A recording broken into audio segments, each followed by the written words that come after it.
샬롬. 또 새로운 한 주간을 또 마무리하고 또 시작을 하게 됩니다. 이번까지 저희가 구약을 다 마쳤고 또 마태복음을 다 읽었고 마가복음 9장까지 저희가 읽었습니다. 이제는 마가복음 10장부터 시작해서 요한계시록 21장까지 이제 사복음서의 나머지 모든 부분을 또 읽게 됩니다. 아시는 것처럼 마태, 마가, 누가는 공관 복음이라고 하고요.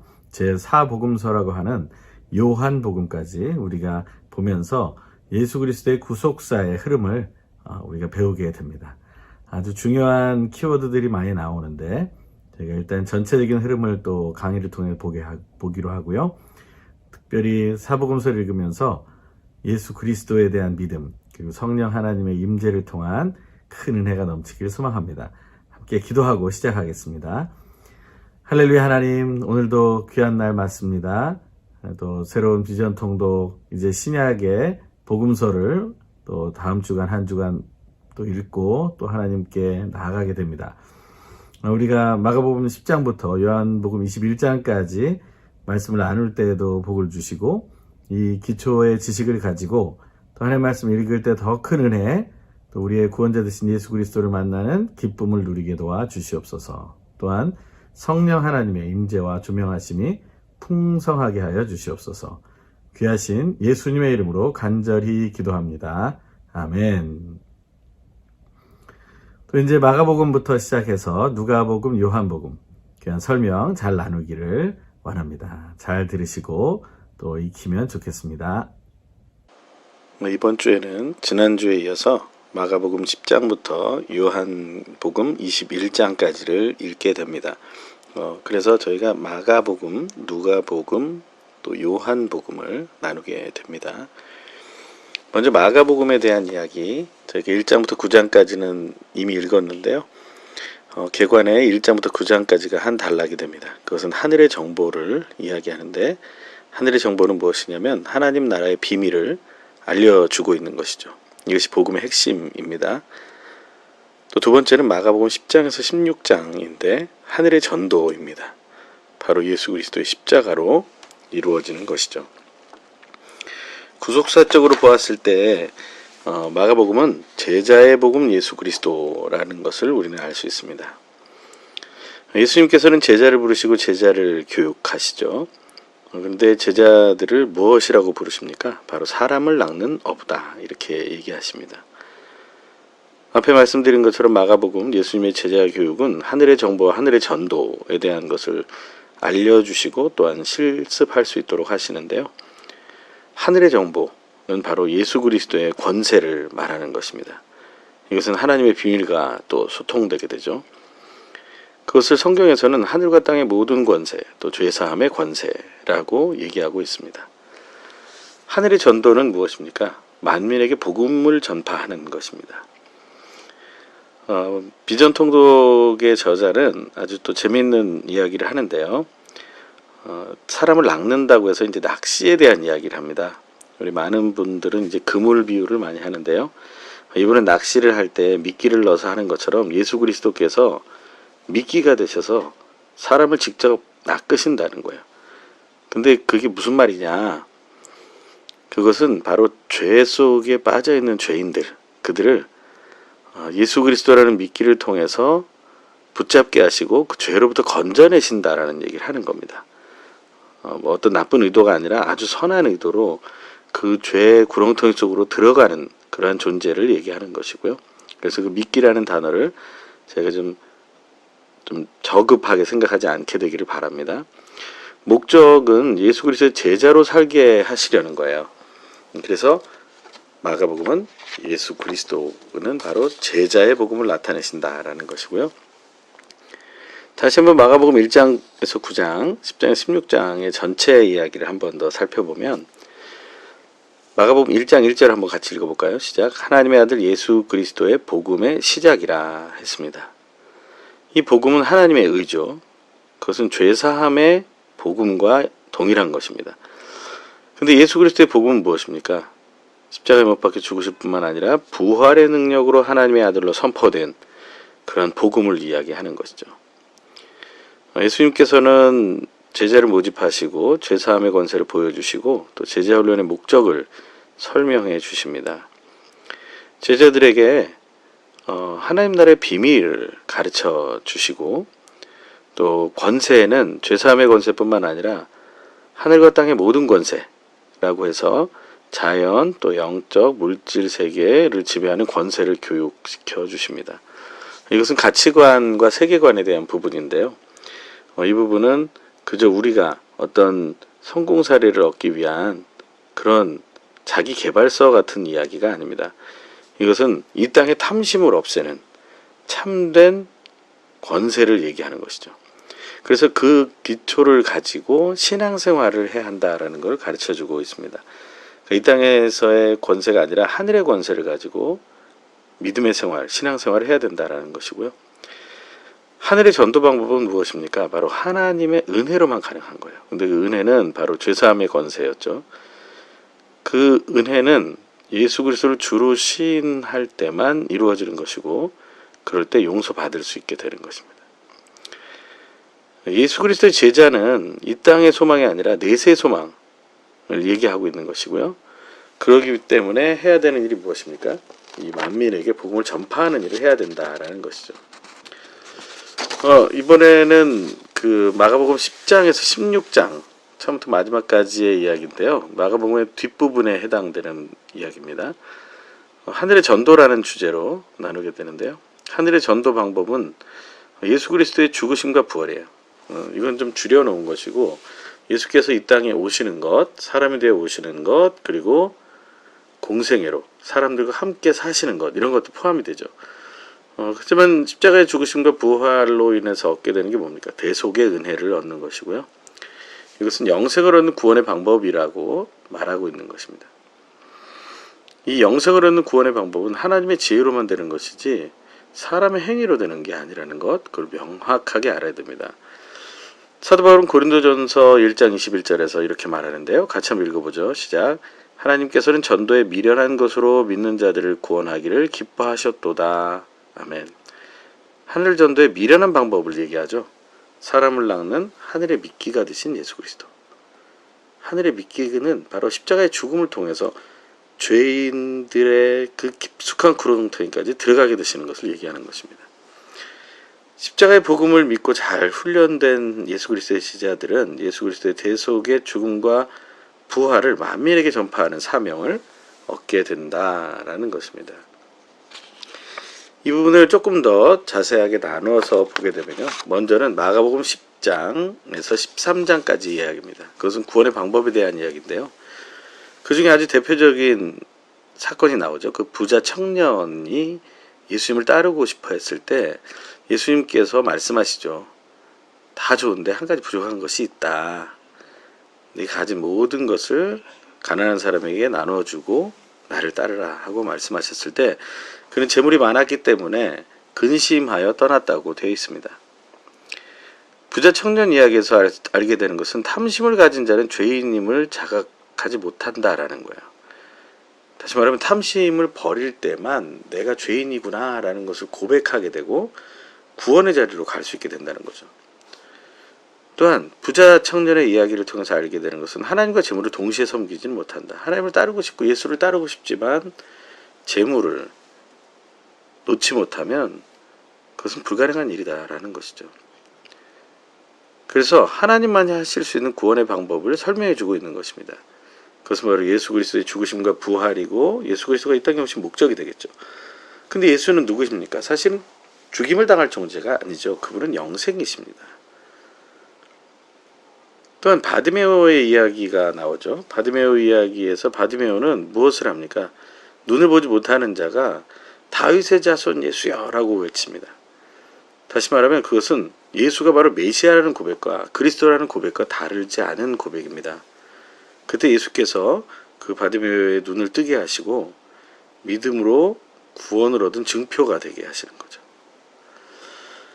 이처럼 이 두 가지 사건만 있는 것은 아니지만 이 사건들을 통해서 우리는 하나님의 은혜는 예수 그리스도의 구속을 믿음으로 허물이 용서받고 그리고 그 구원을 누릴 수 있는 삶이 된다는 것이죠. 그럴 때 인생의 목표는 바뀌어서 그냥 이 땅에 연연하고 사는 인생이 아니라 예수 그리스도의 재림을 소망하는 자리로 가게 된다라는 것입니다.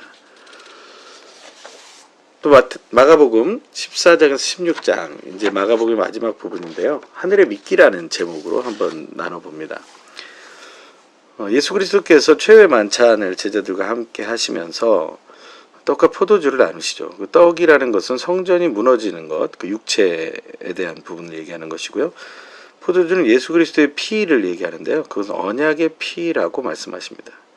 그래서 이 떡과 포도주는 예수 그리스도의 살과 피를 상징하게 되고, 이것이 바로 예수 그리스도의 십자가를 통해서 이루어짐을 통해서 구원을 얻게 된다라는 것입니다.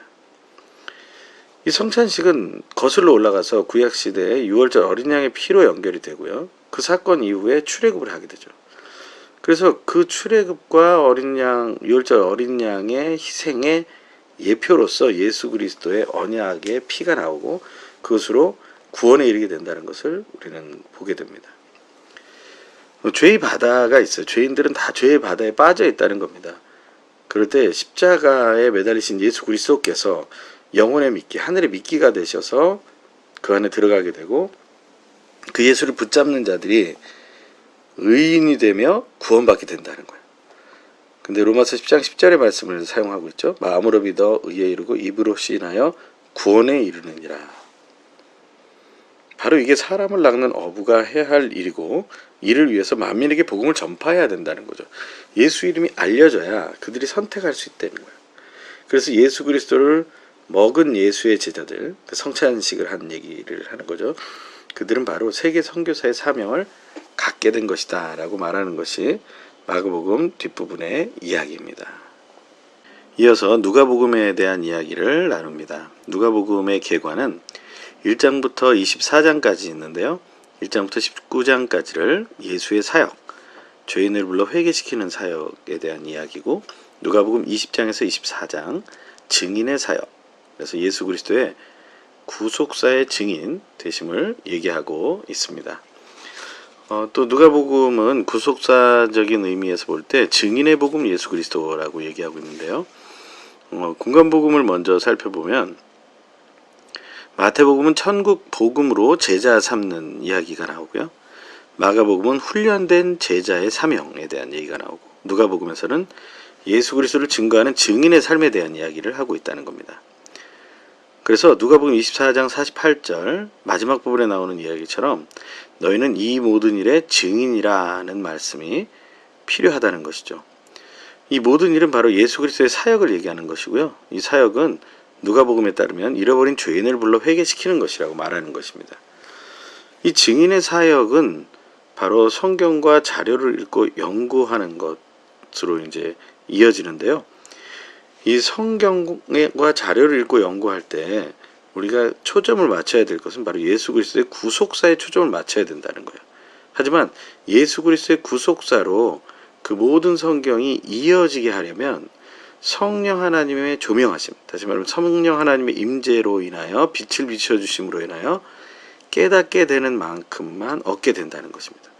그래서 증인에게 가장 필요한 성령의 역사, 그것을 중요시 여긴다라는 것이죠. 그래서 이 누가복음은 뒤에 사도행전과 연결되면서 사도행전 1장 8절에서 오직 성령이 너희에게 임하시면 너희가 권능을 받고 예루살렘과 온 유대와 사마리아와 땅끝까지 이르러 내 증인이 되리라 하시니라 하고 말씀하신 것, 그것과 연결된다는 것을 알게 됩니다.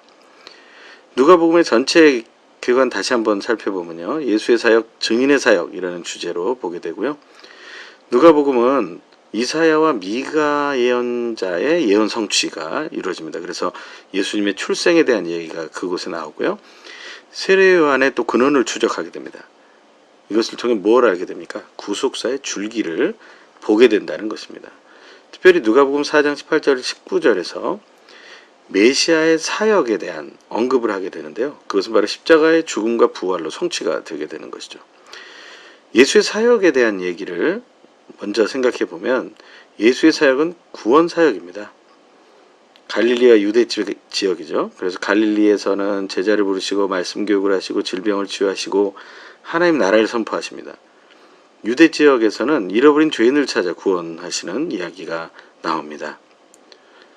그 이야기는 그 아래 표 보시면 잃어버린 아브라함의 자손을 찾는 것이고요. 바로 이게 삭개오 사건하고 연결되죠.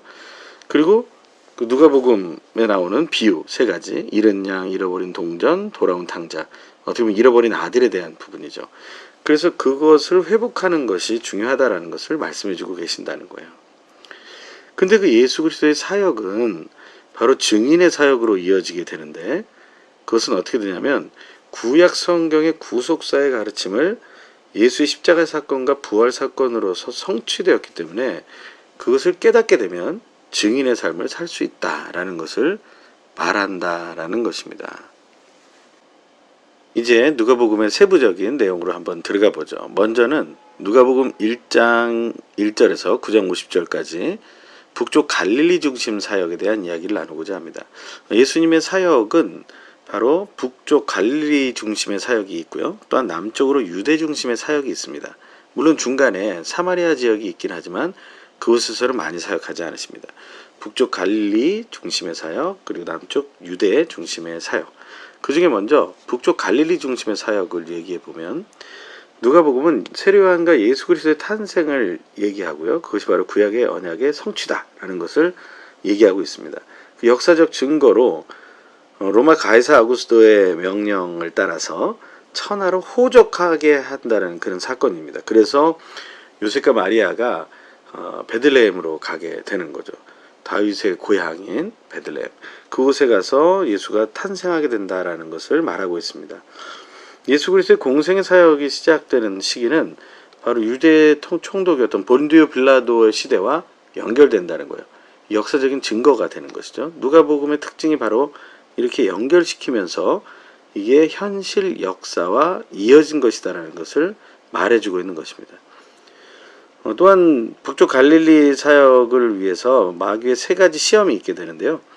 예수님이 하나님의 아들이라는 확증을 하게 되는 것이고요. 그것으로 사역 준비가 완료되게 되는 것을 말하는 것입니다. 이 갈릴리 중심 사역은 크게 네 가지로 나누죠. 제자를 부르시는 사역, 그 다음에 질병을 치료하시고 하나님의 나라의 비밀을 선포하고 죄인을 불러 회개시키는 사역을 하시는 것이다 라는 겁니다. 저희가 이제 사역의 준비에 대한 얘기를 누가복음 1장 4장까지 나오는 것 저희가 살펴보면 구속사의 관점에서 누가복음은 기록되었다라는 거예요. 어떤 이야기일까요?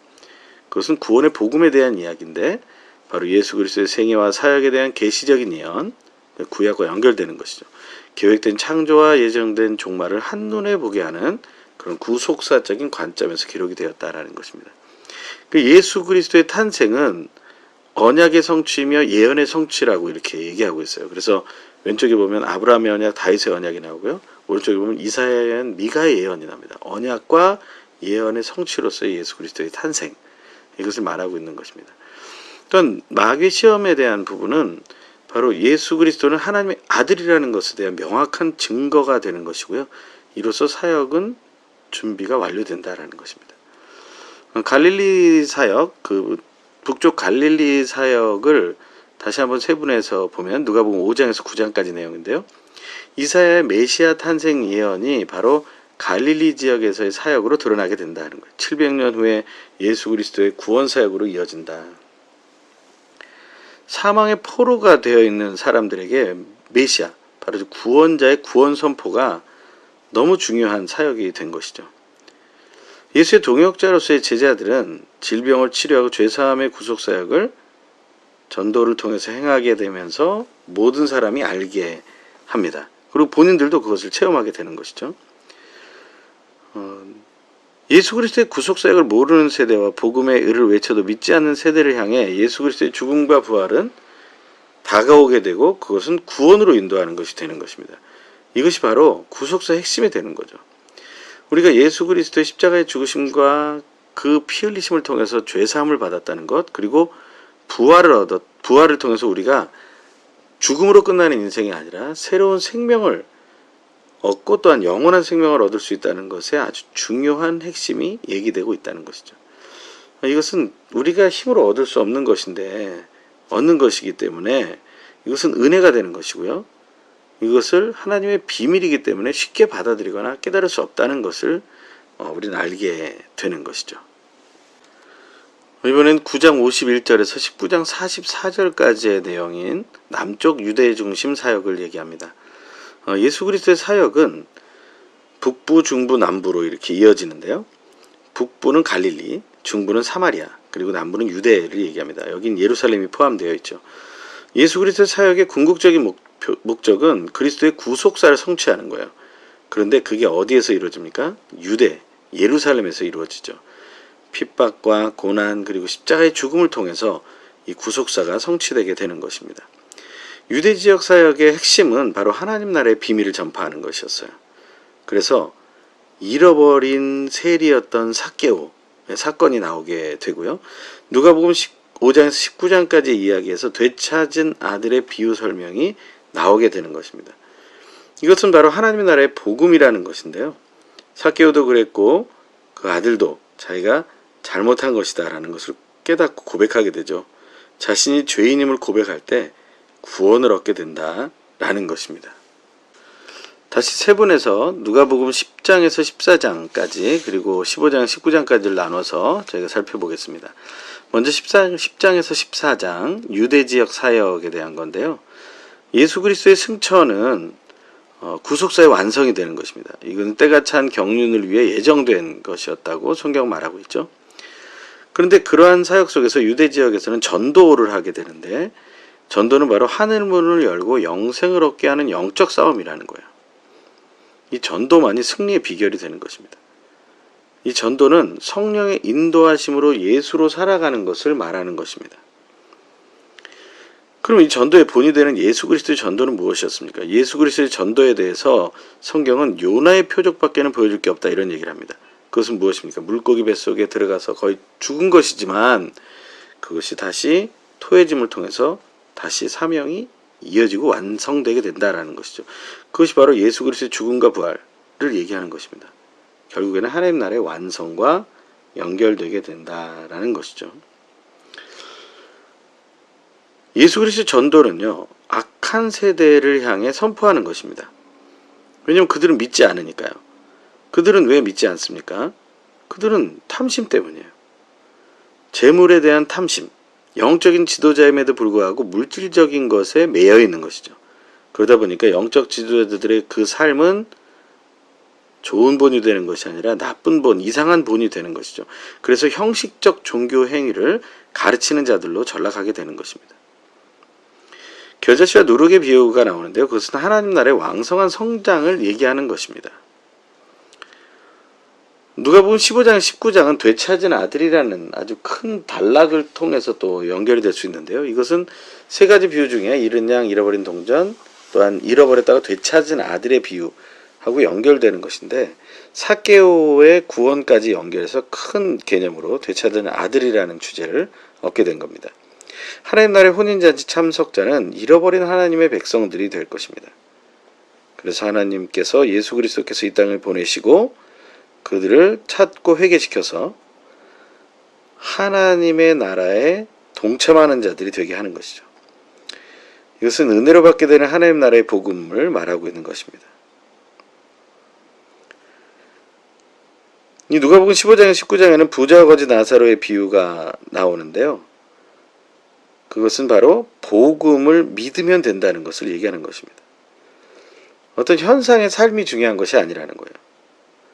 물론 마음대로 살아야 된다는 것은 아닙니다. 하지만 하나님께서 자신이 죄인임을 자각하는 자를 향해서 은혜를 베푸신다는 것이죠. 자기가 죄인임을 자각할 때 그때 혼인잔치가 있으면 참석하게 된다는 것입니다. 하지만 그걸 깨닫지 못하면 혼인잔치에 초청을 해도 참석을 하지 않게 된다는 것이죠. 삭개오의 이야기에서 삭개오를 찾아 그 집에 유한을 은혜로 구원을 얻게 된다는 얘기가 나오는데요. 삭개오가 자기가 죄인임을 인정하게 되는 장면이 나오죠. 그것이 아주 중요한 믿음의 고백이 되고 복음의 기준이 되는 것입니다. 또한 누가복음의 마지막 부분입니다. 누가복음 19장에서 24장까지인데요. 그것을 하나로 묶는다면 증인의 사역이라고 말할 수 있을 것입니다. 이 증인의 사역은 하나님 나라가 바로 예수 그리스도의 재림을 통해 완성된다는 사실을 증거해야 한다는 것이죠. 그것은 예수 그리스도의 증인의 삶을 당부하는 것과도 연결이 됩니다. 은화 열문화의 비유처럼 자기가 맡은 일들을 충성되게 감당할 때 우리는 예수 그리스도의 증인의 삶을 제대로 살아갔다라고 할 수 있습니다. 또한 예루살렘 성에 입성할 때 나귀 새끼를 타고 입성하시는 모습이 나오는데요. 이 나귀 새끼의 의미는 부정한 죄인을 대속하실 것을 의미하는 것이고, 이것은 스가랴의 예언이었죠. 예수의 제자는 증인의 신분을 확인하고 증인의 사역을 감당해야 합니다. 그것은 바로 예수의 구속사, 예수가 그리스도이심을 만민에게 증거하는 것이죠. 누가복음 20장에서 21장은 증인의 신분에 대한 이야기가 나옵니다. 예수 그리스도의 성전 정화 사건이 나오는데요. 그것은 죄인인 우리가 예수 그리스도에 인해서 정결하게 되고 또한 거룩한 하나님의 전이 되며 거룩한 삶으로 드러나게 된다는 것을 얘기합니다. 그것을 베드로는 하나님의 소유된 백성이라고 얘기하죠. 바로 예수의 제자가 거룩한 참 성전이며 예수의 소유된 백성이라는 사실, 그것을 우리는 증인의 신분으로 볼 수 있다는 것입니다. 또 이 부분에 나오는 포도원의 악한 농부의 비유에 대한 부분은요, 하나님이 보내신 종, 바로 선지자나 제자 같은 경우죠. 그들을 핍박하는 자들이 있어요. 그것은 바로 예수 그리스도의 핍박과 죽음으로까지 연결이 되죠. 그것은 그 상속자를 죽이면 우리가 상속자가 될 것이다, 이런 생각을 가지게 되잖아요. 이제 그런 이야기들이 이어지게 되는 비유를 말하는 것입니다. 우리 인생살이는 그래서 증인의 삶으로 보면 예수살이가 돼야 되고 나는 죽고 예수로 살아가는 삶이 나와야 되는 것입니다. 근데 그 증인의 삶은 바로 부활의 자녀라는 믿음으로 이루어진다는 것이죠. 증인의 삶은 세 가지로 얘기하면 예수 그리스도의 재림을 고대해야 하는 삶이고요, 주님이 주신 인내로 승리하는 삶, 그리고 예수로 사는 믿음의 삶을 얘기하는 것입니다. 끝으로 누가복음 22장에서 24장, 마지막은 예수의 구속사라는 주제로 나오는데요. 누가복음 24장 46절에서 47절 말씀 한 목소리를 같이 읽죠. 시작. 그리스도가 고난을 받고 제3일에 죽은 자 가운데서 살아날 것과 또 그의 이름으로 죄사함을 받게 하는 회개가 예루살렘에서 시작하여 모든 족속에게 전파될 것이 기록되었으니, 바로 예수의 구속사를 기록했다라는 걸 여기서 마지막에 말하고 있는 것이죠. 이것은 예레미야 예언으로 연결됩니다. 새 언약인데요. 그 성취는 바로 누가복음 22장 20절 성찬에 말씀하셨던 것인데 같이 읽죠. 시작. 이제는 내 피로 세우는 새 언약이니 곧 너희를 위하여 붓는 것이라. 예수 그리스도께서 피로 세운 언약이라는 것을 얘기합니다. 이는 또 우리가 출애굽의 역사 속으로 다시 한번 돌아가 보면 예수 그리스도가 바로 6월절 어린 양의 예표라고 했는데요. 이것은 바로 영적 출애굽을 말하는 것이고, 6월절에 예수 그리스도께서 잡히시고 십자가의 죽으심을 통해서 이것이 성취가 됩니다. 하지만 사흘 만에 부활하심을 통해서 놀라운 은혜가 있게 되는 것이죠. 이것을 바라본 사람들이 바로 제자들입니다. 그 제자들이 증인으로서 사역을 하게 되고요. 바로 세상 끝날까지 너희와 함께 있으리라 하는 마태복음 28장 20절의 약속대로 임마누엘의 능력으로 나는 죽고 예수로 사는 믿음의 삶을 살게 된다는 것입니다. 그래서 우리는 3일 만에 부활하신 예수 그리스도를 기리는 부활절을 우리 계속해서 지키게 되는 것이고요. 그날을 주일로 우리는 믿고 나아가게 되는 것입니다. 여기까지 누가복음이었습니다. 1교시 첫 번째 강의를 마치고요. 이제 잠시 후에 두 번째 강의 같이 보도록 하겠습니다. 감사합니다.